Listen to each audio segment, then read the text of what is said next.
Ken Trahan with Lenny Vangilder. It's our First NBC Bank Weekend Review, brought to you by First NBC Bank, with 39 locations throughout metropolitan New Orleans and growing. That's First NBC Bank, proud sponsor of SportsNOLA.com. A difficult time for the New Orleans Saints, who could not hold the lead, gave up 22 points in the fourth quarter and a two-point conversion, and the Oakland Raiders with a 35-34 win over the Saints. Boy, it's just a tough way to lose, considering the Saints led the whole game and played so well offensively, Lenny, but the same sins of the past are the sins of the present. Saints defense cannot get off the field. Kicking game still shaky. What was interesting is really for three quarters, you liked everything you saw. And I think, if you go back and look at it, perhaps this game really turned on the Delvin Breaux injury for the second time, which, of course, we won't hear anything official from the Saints, but all reports are it's a broken fibula, which would probably put him out for half the season. And you look at what the Raiders did in the fourth quarter without Breaux on the field, and they really torched the Saints from all angles. The run, the pass, got some key penalties that weren't able to move drives, and people will talk about that pass interference call on Craig Robertson, whether it was or was not a penalty. But at the end of the day, you shouldn't have been in that position. That's what it comes down to. It should not have come down to one play to decide that thing. You were in, I don't want to say a comfortable position, but certainly playing with a two-score lead for a lot of that. Couple of plays went the way you didn't want them to go, and suddenly you found yourself in a position to have to defend a two-point conversion to win or lose the game, and we know the result. Yeah, very disappointing result, and again, a team that has to get off to a good start to have any chance at being a winning team and having a playoff season. And as mentioned, it's too bad because the offense performed brilliantly. Drew Brees was tremendous. The wide receiving core was brilliant. The offensive line was surprisingly good after what we saw in the preseason. Running backs, ordinary. No difference makers there. But by and large, just a really good offensive effort. And with regard to Will Lutz, Sean Payton stood by him strongly afterwards and talked about how good he can be. So he's going to get that opportunity moving forward regardless of what you saw on Sunday. And, of course, as we've mentioned many times, he's the 11th kicker employed in the Sean Payton era.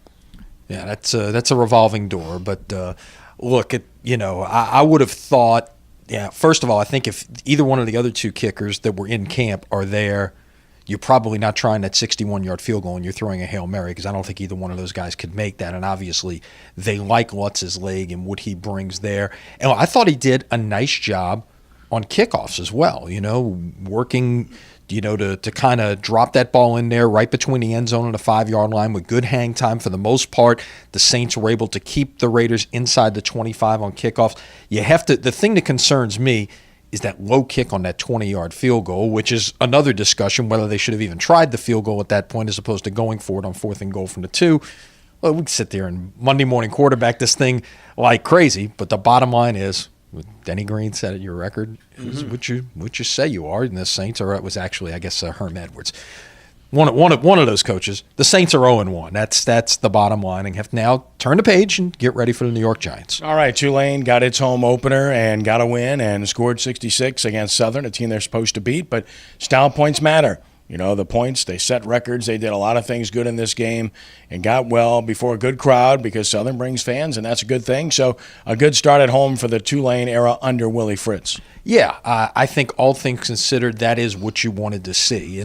And I think what you also saw is what Willie Fritz kind of wants to do on offense. And if you thought that, this whole thing about running it 40 times and throwing it 30 times, you saw 6 passes on Saturday, okay? This is, now granted, they were playing with a lead a lot of the way, but still, that is what they're going to be, I think. And the big stat in my mind from this game, Tulane did not take a snap on their own end of the 50-yard line in the first quarter of the game because of turnovers, because of defense, because of special teams.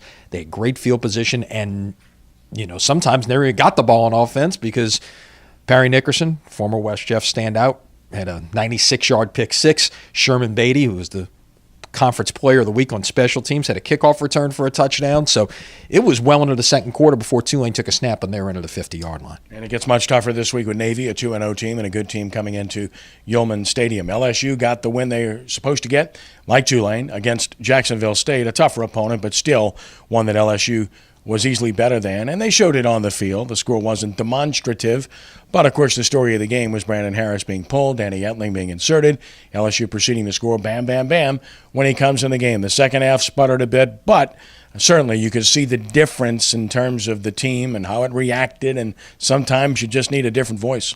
Sometimes you do. And is Danny Etling the answer for the rest of the season? I don't know. Shameless plug, SportsNOLA TV tonight at 6 o'clock, WHNO TV 20. Sure, we'll get into that in depth. But, look, you're right. Just providing that spark, wait and see from Les Miles. Does he indeed get the start against Mississippi State, or is he going to play close to the vest and not tell you anything until Saturday? Hey, who knows? But, look, at the end of the day, you had to like what he came in there and did. Brandon Harris really struggled those first two series again. Second straight week, LSU goes through the entire first quarter without making a first down. You've got to get off to a better start than that. And look, I understand Leonard Fournette was in street clothes. I think that was a smart move to hold him. I think if you're playing Mississippi State last week instead of Jacksonville State, Fournette probably tries to give it a go, even if it's in a limited role. But I think that was a smart play to hold him out. I do too, and of course high school football, the First NBC Bank Prep Showcase continues. You got an all-encompassing game. If you're in your car, listen on radio on WGSO 990 AM. If you're at home, then watch it live on WHNO TV 20. Or if you're out of town, then watch it on SportsNOLA.com. It's a matchup of two Titans, Brother Martin and Edna Carr, two of the highest-ranked teams in their classes, in 4A and 5A respectively. What a matchup for Week 3. Should be a great one. And it could be last team with the ball wins. It was that kind of game a year ago.